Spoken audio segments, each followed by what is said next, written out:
Who's first? We got a new microphone or something here.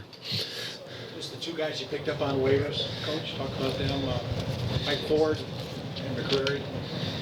Yeah, Ford is a corner who's a good special teams player. We'll bring him in here and see if we can get him rolling quick enough. And the running back is a guy that showed good running ability in the preseason. Our scouts have been following him, and we felt like it was worth a chance to take on him. Usually you had 6 days to give these guys crash courses before the first game. Are you able to give them, feel more comfortable playing them in week one with this new schedule? A little bit, but not as much as you think, because the courses are good inside, but they need it out here. So, and obviously they won't be here today. So really the only extra they're getting is hopefully we get them on the field tomorrow. How much better do you feel about your special teams after the moves the last couple of days, Coach? Well, I think we got a chance to be better. It still has to be shown and produced on the field, and we got to get them up to snuff, within our kicking game schemes. And but on paper, they should help upgrade us. And it will be tricky a little bit to, get them on the game day roster too. Andre Mincy, what have you seen from him, to make that roster, and what have you liked about him? What's his projectability this year, you think? I don't know his projectability. It's too early to say that with his youth. But he's strong. He likes football, which, sounds like a generic comment, but some guys like it more than others, and he likes it. And he likes hitting people, which is good. And he's a big guy that can play in the kicking game, and we like his future. How's Noah Fant coming along? He's coming along good. Do you still expect him to be available for week one? I do. Vic, there's been a lot of talk about Jerry this offseason and kind of the season that people are expecting for him. What do you expect to see out of him this season? Maybe how high are those expectations for you for him? I think he's going to have a really good year for us. Now what does that translate into statistically? You never know. But he's a much better player right now. I should say much more mature player, knows what he's doing in our system. He's playing with a lot more confidence, both from experience in an NFL season and from experiencing the same offense now 2 years in a row. With replacing the last preseason game with just this week of practice, how is this week different in terms of what you're doing in practice compared to previous years? Not a lot, other than, I always would use this week to prepare for the opener or even the couple early games, a little bit, anything particular to a certain offense that we might be seeing defensively, and very little on the fourth preseason game. Offensively, they would have to prepare just a little bit more, but the focus would still be on the opener and the early part of the season. So it's really not changing it a lot, other than we're not playing a game. Hey, Vic, it's been a couple of days since the Rams game, but when you watched it on tape, what did you make of Cortland and also Bond? Yeah, very, very happy with Cortland.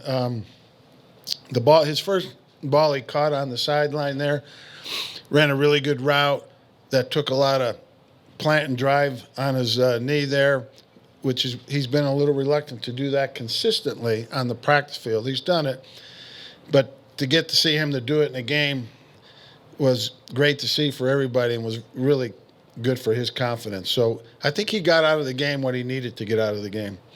And I thought Vaughn played good too. Moved really good. He's got no ill effects from the injury he had. And, that was about the only good thing about his injury is when he's healed, he's healed. It's not one that lingers.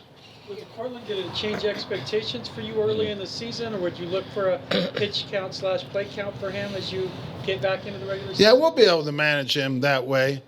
We got 4 good receivers. They're all capable of playing. And, the pitch count is can be a little misleading at times. It's more so how the drives are going. If we're going 3 and out and bunch on offense, he can play them all. But if we can get some nice drives going, he'll need some time off. Can you talk about the decision of the two players that got squeezed out today, Royce, Jonathan Harris? Yeah, 2 hard choices. We like them both. In Royce's situation, he's a guy we like. He always was dependable. I'm sure he's going to get claimed here in the next 24 hours. And it was a tough decision. We like Royce. And Jonathan's a good young defensive lineman who we thought was progressing. And, when you pick up guys, some people, you can only limit it to 53. So we had to, cut somebody, and those are the two we chose. What was the waiver process like for you? How involved are you with that? How much film are you watching versus guys that you've seen that maybe you wanted to take a look at? Yeah, our personnel staff did the bulk of the work. They grinded for these last few days, prior to yesterday, grinding on the ones they thought would get cut, were possible cuts. And then when the list came in, they really zeroed in, and they were here until well past midnight last night, the whole personnel staff grinding through it, picking out names that they needed to study. They would break off and group study them. And a lot of the guys that we group studied did get claimed by other teams, and obviously we claimed two of them. So, those guys worked their ass off. You mentioned after the last game conditioning maybe on that third series for the defense. You noticed. How do you address conditioning these next couple weeks going into week one to be where you want to be? Well, we're going to have a good practice today. Pretty good one tomorrow. And, we don't have 80, 90 guys out there now. So the lines are shorter. They're going to get more reps. And if need be, we'll do some running. Do you remember Brandon Staley really liking Trey Marshall a couple years ago? Yeah, I don't know if he did, but also you got to remember Ronaldo Hill's there, who was here last year, and he was one of the DB coaches. He probably had a little bit more input on that. Like you talked yesterday about Deshaun Williams. There's a couple guys on your team, Purcell, Shelby, that have had that kind of that perseverance. They don't bring the pizzazz of like a first round pick or something. But what kind of benefit do they bring to your locker room, to your roster, to your team, when the guys like that? I just think those guys appreciate it, and don't take anything for granted. So they're always going to work a little bit more and a little bit extra, and they know what the other side of the fence looks like, when they're not on a team. So, and they're great guys too. That's a big part of it. So, I think they appreciate every day they're in the NFL based upon their history, and I think that can be contagious to some guys. Coach, how would you compare this team you're taking into the season compared to the two teams you took into the season your first 2 years here? I think we have more depth, and more overall talent.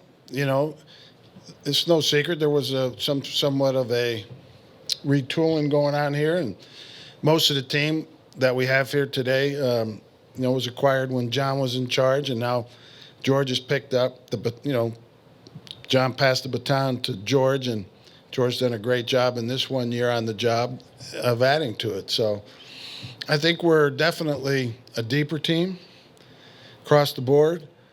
And now we got to go out and prove that we're a good team. Have you seen Teddy take on more of a leadership role or change his demeanor at all the last week? Not really.